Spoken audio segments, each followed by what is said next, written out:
The SOLIDWORKS PDM to SharePoint connector is used via a task.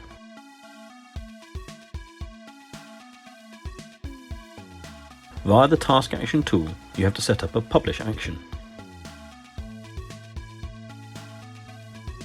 It is possible to define a condition,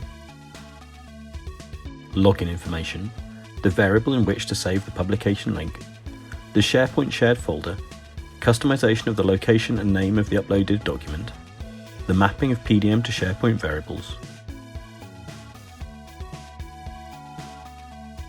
as well as the possibility of exporting a neutral file, PDF for example, rather than the native document.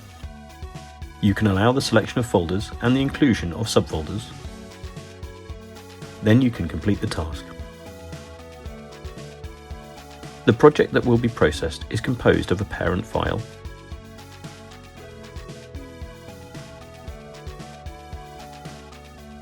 each drawing has a PDF in a PDF subfolder. The task will be launched on the project folder. The SOLIDWORKS PDM task list allows you to know when the task is started or finished.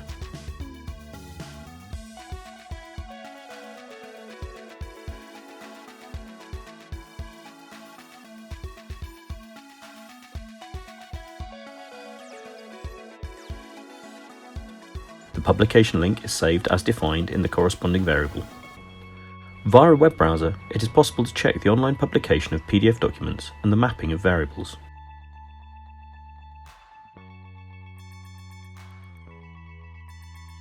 The SOLIDWORKS PDM folder structure is duplicated, and neutral PDF documents can be viewed directly in the web browser.